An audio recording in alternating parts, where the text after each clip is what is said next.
AM 1230, FM 106.3 HD2 K-라디오 우리방송 오늘의 시사 포커스 시간입니다. 이 시간은 고향의 맛을 전해드리는 미국 최대의 아시안 슈퍼마켓 체인 H마트. 최고를 향한 열정, 정의를 향한 열정으로 36년을 한결같이 한인 커뮤니티와 함께한 제임스 홍 변호사 그룹. 유럽풍의 감성과 편안함, 고급스러운 웨딩홀, 서울 강남에 위치한 엘리에나 호텔 공동 제공입니다. 오늘은 지난 목요일인 9월 4일 조지아주에서 벌어졌던 현대차 LG 배터리 공장 단속 사태 그 후폭풍을 다뤄보도록 하겠습니다. 특히 교민 그리고 또 한국 기업들에게 아주 매우 민감한 문제가 되고 있고 바로 강제 추방과 자진 출국의 차이도 함께 짚어보도록 합니다. 사건의 발단은 지난주였습니다. 조지아주에 건설 중인 현대차 그리고 LG 에너지 솔루션 배터리 공장에서 한국인 수백 명이 위민법 위반 혐의로 체포가 됩니다. 체류 자격이 당시에 1스타로 온 사람들도 있었고 아니면 단기 비자인 B1, B2 비자로 들어온 사람들이 대부분이었고 또 실제로 현장에서 일한 것이 문제입니다. 단기 비자로 왔다 하더라도 이게 출장 목적이었기 때문에 현장에 투입되는 근로의 모습이 있을 수는 없었다라고 하는 거죠. 자, 그래서 이게 문제가 됐었고 미국 당국에서 이것을 불법 취업이다라고 규정하면서 체포 장면이 공개가 되고 나서는 쇠사슬과 수갑까지 동원돼서 크게 보도가 되고 다뤄지면서 충격적으로 다가온 부분도 있었습니다. 그런데 이 더 큰 파장이 어제죠. 국토안보부 장관의 발언에서 이제 나오게 됩니다. 주말 사이 하루가 다르게 이 내용을 좀 수습하는 대한민국의 정부의 입장이기도 했었는데 거기에서 좀 반대의 결을 하게 됐던 국토안보부 장관의 발언입니다. 크리스티 노엄 장관이 기자회견을 통해서 한국인들이 추방될 것이다, 디포리트 될 것이다 라고 표현을 한 것이었습니다. 하지만 앞서서 주말 사이에 한국 정부는 계속해서 석방 후에 자진 출국이다 라고 설명을 해오고 있었고 여기에서 좀 충돌이 생기게 된 것입니다. 과연 추방일까요? 자진 출국일까요? 이 두 단어 사이에는 큰 차이가 있다라는 것도 한번 살펴보고요. 현재 외교부 차원에서는 이 단속에 대한 부분 그리고 크리스 노엄 국토안보부 장관의 발언에 대한 것은 미국의 장관이 발언한 사항에 대해서 코멘트를 드리는 것은 지금 현재 시점에서는 적절치 않은 것 같다라는 입장을 보여주고 있고요. 그리고 외교부 차원에서 지금 조현 외무부 장관이 또 루비오와 함께 마르코 루비오 국무장관과 함께 회동해서 이 문제를 세부적으로 어떤 식으로 협의를 할 것인지에 대해서 오늘 중요한 또 그 회의를 하게 될 예정으로 있습니다. 자, 여기에서의 디포테이션과 자진 출국이라는 voluntarily departure 여기에 대한 차이 우리 한번 살펴볼 필요가 있을 것 같습니다. 추방, 디포테이션이라는 것은 미국 정부가 강제로 본국 송환을 집행하는 조치가 됩니다. 추방이 되면 기록이 남고 또 최소 5년, 보통 10년간 미국의 재입국이 금지가 됩니다. 특히 중범죄랑 연루가 되면 영구적인 입국 금지까지 내려질 수 있게 됩니다. 거기다가 미국 내 자산을 처분하기도 어려워지고요. 그대로 그냥 꼬여버린 것이죠. 추방은 그렇습니다. 반면에 이제 자진 출국, voluntarily departure가 되면 정부 명령에 따라서 스스로 떠나는 것입니다. 추방 기록이 남지 않기 때문에 이론적으로는 합법적인 비자를 다시 받아서 재입국할 수 있지만 여기에도 좀 함정이 있는 게 불법 체류 기간에 따른 입국 제한 규정에 따라서 향후에 나중에 입국을 하게 됐을 때의 여러 문제들이 좀 따라오고 꼬리표처럼 온다는 것이죠. 여기에서 본 그 내용이 강제 추방이냐 아니면 자진 출국이냐 여기에 대한 문제로서 우리가 바라보게 됐었던 이유 중에 하나는 영국 런던에서 안보동맹인 파이브 아이즈 장관회의 이후에 기자들과 만난 노엄 장관이 구금된 한국인 대부분이 추방 명령을 무시한 혐의로 구금이 됐고 이들은 추방될 예정이다라고 언급한 부분이었습니다. 디폴트라고 하는 표현으로 있게 됐었고 이게 이제 강제 추방이 되는 것이죠. 그렇지만 한국 정부에서는 계속해서 석방 후에 자진 출국 형태로 이들을 데려온다라고 설명을 해 왔었는데 이것과 좀 배치되는 말이 되다 보니 상당히 좀 당혹스러울 수밖에 없었고 국토안보부 장관의 그 추방 발언이 자진 출국과 비교했을 때 이런 그 법적인 의미에서 차이가 있었고 자진 출국이 개인 스스로 미국을 떠나는 것을 허가받는 것이고 추방 기록이 남지 않아서 향후의 재입국은 좀 유리한 상황인데 추방이 되고 나면 그냥 강제로 본국으로 송환되는 것을 의미하다 보니 말이 아다르고 어다른 그 큰 차이를 우리가 느끼게 되는 것이죠. 그리고 국토안보부 장관의 발언 자체는 현재 법 집행의 엄격한 기조를 강조하는 것으로 보이지만 실제로는 구금된 한국인들이 자진 출국을 선택할 수 있는 기회를 가질 가능성도 지금 현재는 아직까지는 있는 상황이 되고 있는 것이고요. 한국 정부도 이들의 석방이나 자진 출국을 위해서 미국 측과 지금 협상을 하기 위해 이렇게 지금 미국에 와 있는 상황이 되고 있고요. 이게 이제 추방이 최종적인 결정이 아닐 수 있음을 시사는 하지만 국토안보부 장관의 발언 자체가 그 강제 추방이라고 하는 것으로 집중되어 있었다라고 하는 게 지금의 시점 안에서 좀 혼선을 빚을 수밖에 없었던 상황이기는 한 것 같습니다. 이민법에 따르면 기준이 보니 180일입니다. 180일 이상 그리고 1년 미만의 불체자의 경우는 출국 후 3년간 입국이 금지가 되고요. 그리고 1년 이상의 불법 체류자는 본인의 입국일 기준 다음 해에서 하루만 지나더라도 그 기간이 길어지면 길어질수록 재입국은 어려워지는 상태가 되고 있고 1년 이상의 불법 체류자라면 10년간 입국이 금지가 되는 기준 스탠다드는 있습니다. 그리고 180일 미만이 될 때는 법적 금지 기간은 없지만 이스타 같은 간편 입국은 사실상 막히게 돼서 불법 체류가 발생을 하게 되는 시점부터 180일이라는 기준 그리고 1년이라는 기준을 가지고 거기에서의 경중은 조금씩 달라지게 되는 스탠다드가 있게 됩니다. 하지만 이 모든 기록은 영구적으로 남는다는 데 있습니다. 그리고 이스타 신청서에 보면은 미국에 이민법 위반 전력이 있느냐라는 질문이 있고요. 거기에 예라고 답을 하게 되면 자동 거부가 되고 그리고 만약에 그걸 또 아니요라고 했다가 적발이 되게 되면 영구 블랙리스트에 오를 수도 있게 된다는 것입니다. 물론 이제 추방과 자진 출국은 어감도 다르고요. 실제로 후속 조치가 다르다는 차원도 분명하게 있게 되겠지만 추방은 좀 끝장이지만요. 자진 출국은 그렇다고 해서 또 안전한 길도 아니다라고 하는 것을 우리가 다시 한번 살펴보게 되는 것 같습니다. 이번 사태가 충격적인 이유는 개인의 문제로 끝나는 것이 아니기 때문입니다. 미국에 진출한 한국 기업들에게도 지금 발등에 불 떨어진 상황이 되게 됐고요. 현대, LG, 엔솔 이 케이스를 통해서 다른 데에 파견되어 있는 다른 업체들도 그렇고 또 굴지의 다른 기업체들의 모습들도 지금 비상 상황으로서 이 문제들을 어떤 식으로 지금 조치를 하고 해야 되는지에 대해서 골머리를 앓고 있는 상황이 되는 거죠. 현대차와 LG뿐 아니고 삼성 그렇고요. SK 대한민국의 기업들이 미 전역에서 지금 배터리다, 반도체다, 철강이다, 조선 분야까지 지금 투자를 확대하려고 하는 차원 안에서 트럼프 이게 행정부 들어서서 관세 장벽 높아지고 또 미국 안에서 만들으라는 제조업의 미국 내의 르네상스를 가지고 있게 되면서 미국 안에서 제조업 만들으라는 압박도 거세졌고 그러면 여기 안에 와서 제조업 공장은 만들어야겠는데 비자 문제는 해결이 안 돼 있고 여기에서 기업인들은 그러면 어떤 반응이 나올 수밖에 없을까요?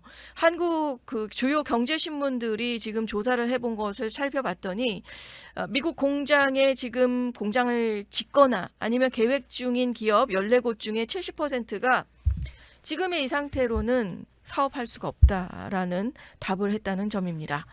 수십억 달러들을 투자한 기업조차 이런 반응인데 신규 투자 검토 기업들은 거의 백지화 가능성이 높다는 얘기도 우리가 생각해 볼 수 있는 게 되고요. 이제 핵심 질문으로 다시 한번 돌아갑니다. 배터리 공장에서 체포된 한국인들 과연 어떻게 될까요? 만약에 강제 추방이 집행이 된다면 최소 10년은 미국에 발을 들일 수 없다는 것이고요. 추방 기록도 영구적으로 남기 때문에 이후에 어떤 비자 심사에서도 불리하게 작용을 할 수 있게 됩니다.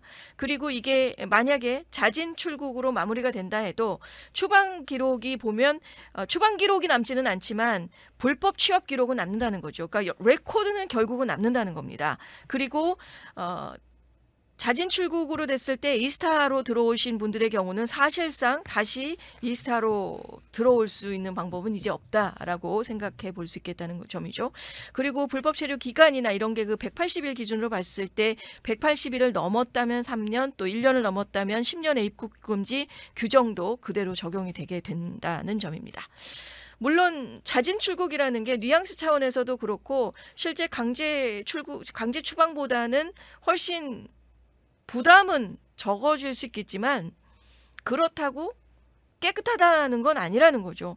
결국은 추방과 자진 출국 사이의 이 갭이 미국의 기록에 입국 기록에 남게 되는 낙인 효과, 그 무게, 그리고 재입국 가능성에 우리가 살펴보게 되는 내용이 됩니다.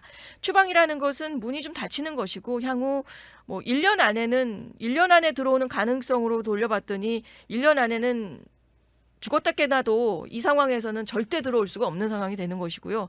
적어도 3년 그리고 10년 정도의 시간 정도는 개인에 따라서 다 들어오는 데에 대한 어려움이 있게 된다는 점입니다. 그리고 사실상 이스타로 오게 된 사람들의 경우도 이스타로는 더는 들어올 수 없는 가능성도 매우 높다. 사실상 미국의 이스타로는 미국을 들어올 수 없다는 표현이 가장 정확한 것으로 조사가 되기도 했었고요. 자, 정리를 해봤을 때 B1 비자로 들어왔든지 아니면 이스타로 들어왔든지 불법 취업 등의 이민법을 위반을 했다면 문제 해결의 과정과 그 결과가 거의 동일합니다. 차이점으로는 이스타로 입국한 경우에는 초기에 입국은 간편하고 빠르고 비자 발급 과정이 필요가 없겠지만 추후에 이스타를 통해서 다시는 미국에 입국할 수 없게 됐다라고 하는 문제점이 발생을 하게 됐고요. 또 B1 비자로 입국해서 지금 문제가 된 경우에는 이스타보다 체류 기간도 길고 경우에 따라서는 미국 내에서 비자 변경을 시도할 수 있겠습니다만 이번처럼 이렇게 대거로 단속으로 인한 체포가 된 상황이라 비자 변경 시도라는 것은 사실상 또 어려운 상황이 됐고 또 단점이라면 이민법을 위반했을 때 B1 비자가 취소되거나 무효화되고 향후에 나중에 다른 비자로 신청을 할 때에도 기존의 B1 비자 기록과 위반 사실이 모두 심사에 기록이 남기 때문에 레코드는 계속해서 영구적으로 남는 상황이 되고 있어서 모두 심사에 부정적으로 작용을 하게 된다는 것입니다. 그러니까 B1 비자로 입국했다고 해서 이스타보다 상황이 더 복잡해지는 것도 아니고 오히려 이스타 같은 경우는 이민법 위반 기록이 남게 되면 향후 이스타 재사용이 거의 불가능해지기 때문에 사실 그런 차원을 생각한다면 B1으로 있었다가 지금 문제가 발생한 것이 추후에 재입국을 할 때에는 좀 뭔가 다른 돌파구가 있을 수는 있겠습니다. 따라서 이 두 케이스 모두가 B1이든 이스타를 통해서 들어왔던 불법 행위가 적발됐을 때 결과는 본질적으로는 같다는 겁니다. 불법 체류 기간 안에 입국 금지 기간 적용되고 또 향후에 어떤 방식으로든 미국에 재입국하는 것은 극도로 어려워졌다라는 점에서 큰 차이가 있지는 않는다라는 것을 우리가 생각해 볼 수 있겠습니다. 또 한 가지 물론 10년이라는 시간이 지났을 때 법적으로는 재입국 금지 기간이 해제가 됩니다. 하지만 이게 곧 미국에 자동으로 다시 입국할 수 있다는 것을 의미하는 것은 또 아니라는 겁니다. 10년이 지난 후에 다시 미국에 오려고 다른 비자를 신청을 한다든지 아니면 이스타를 또 해본다든지 B로 있었던 분들의 경우는요. 그렇게 했을 때 이게 계속해서 남다 보니까 향후 10년 후에도 어떻게 될지는 모를 일이다라는 게 현재 지금 입장이 되고 있는 것 같습니다. 그 기록이 여전히 중요한 심사 요소로 작용을 할 것이고 또 이민법이 과거에 이민법을 위반한 사람들에게 대해서는 입국을 허가하지 않는다라는 여러 조항을 법적인 근거로도 가지고 있게 됐고 10년의 금지 기간이 끝났다고 해서 이런 기록이 완전히 사라지고 나 이제 미국 갈 수 있어. 이렇게 되는 것은 아니라는 겁니다. 따라서 10년이 지난 후에 비자 신청하고 여러 가지 좀 까다로운 심사에 직면하실 수도 있겠고요. 높은 비자건을 거절 가능성의 확률이 굉장히 높아진다라는 거. 그리고 또 미국을 만약에 다시 10년 후에 방문한다고 하더라도 나 본국으로 돌아갈 것입니다라는 그 의지, 뭐 예를 들어서 한국 내에 직장이 뭐 확실하게 있다든지 아니면 한국의 재산이 이렇게 있다든지 여러 가지의 증빙 서류를 제시해야만 되는 까다로운 서류 절차들이 따라 붙을 수 있다라는 것을 직면해야 된다는 거죠. 결론적으로 10년이 지나더라도 법적인 재입국 금지 기간은 해제가 됐고 하지만 그게 과거의 기록으로 인해서 재입국 자체가 어려워지는 것은 여전하게 남을 수 있다라는 것을 살펴보게 되는 것입니다. 그 이유가 모든 기록들이 영구적으로 남게 되는 것이기 때문이고요. 10년의 입국 금지 기간이라는 게 법적인 처벌 기간인 거지 10년 후에 모든 기록이 없어지는 것은 아니기 때문이라는 것이죠. 그리고 또 벌금에 대한 것도 한번 좀 살펴보게 됩니다. 불법 체류, 불법 취업 자체에 대한 벌금입니다. 이민법에서는 불법 체류나 이 자체에 대한 직접적인 금전적인 벌금을 부과하는 규정이 없습니다. 그런 제도는 없지만 대신에 비자가 취소된다든지 추방이라든지 입국 금지 같은 앞서 전해드린 뭐 3년이다 10년 룰 등이 이제 제재 방식으로 적용이 되겠고 부가적으로 발생할 수 있는 금전적인 불이익이다라고 한다면 구금이나 이런 송환 과정에서의 비용이죠. 항공료 본인이 부담해야 되겠고 자진 출국을 한다면 본인 항공권을 스스로 사야 되겠고 한국에서는 이것을 전 세계를 동원해서 다 이제 함께 같이 한국으로 올 수 있게끔 조치를 취하는 부분들은 있겠지만 이게 만약에 이제 개인이 된다면 자진 출국을 할 때는 본인이 부담을 해야 되는 거고 만약에 강제 추방 시에도 이민국이 티켓만 끊고 그 비용을 개인에게 나중에 청구를 할 수도 있게 된다고 합니다.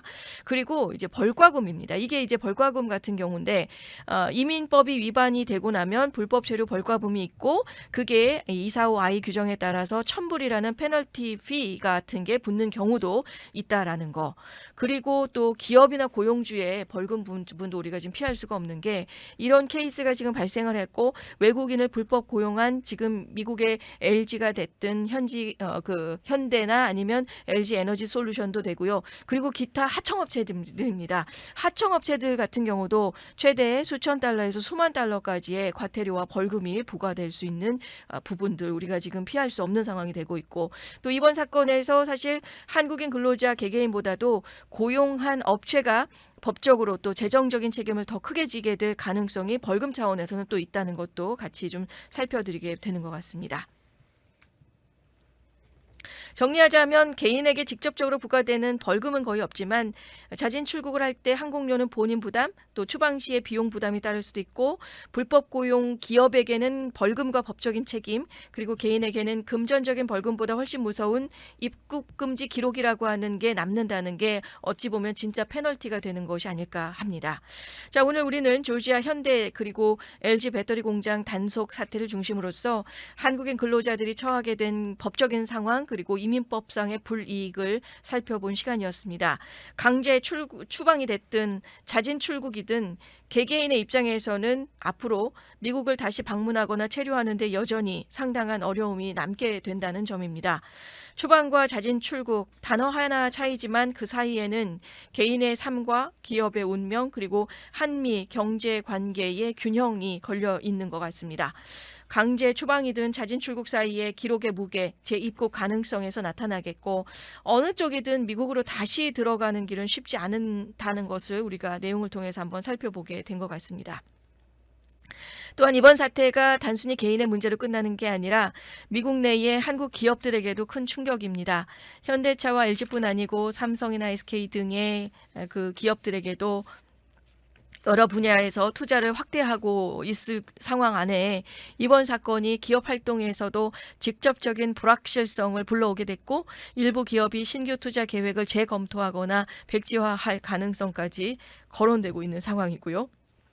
무엇보다 중요한 건 이번 사건이 속히 또 안정적으로 해결이 되면서 개개인에게 돌아가는 불이익을 최소화하는 것에 우리가 초점을 맞춰야 되지 않을까 합니다.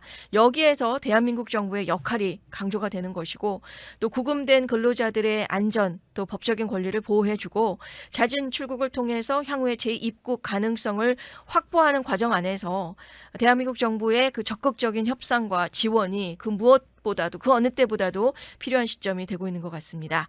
오늘 전해드린 핵심 메시지는 분명한 것 같습니다. 강제 추방이든 잦은 출국이든 미국에서의 미래는 결코 단순하지 않다는 것이었습니다. 기록 하나하나가 향후에 비자나 입국, 체류에 큰 영향을 미치게 되고 하지만 정부와 개인이 협력을 하고 정확한 법적인 조치와 안내를 받는다면 그 피해를 최소화할 수 있는 지금 시기 안에 우리가 있다는 점이고요.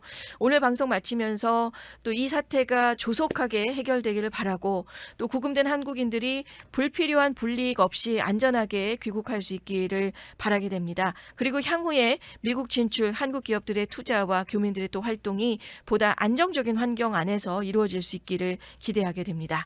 자, 미국에서의 불법 체류와 이민법 위반, 추방과 자진 출국의 차이, 그리고 거기에서 남게 되는 기록과 입국 제한의 무게, 오늘 전해드린 내용들을 통해서 청취자 여러분들께서 조금이나마 지금의 현실을 좀 이해하고 앞으로 발생할 수 있는 상황에 대비하실 수 있는 정보가 되셨기를 바랍니다. 오늘의 시사 포커스 시간 마치겠습니다.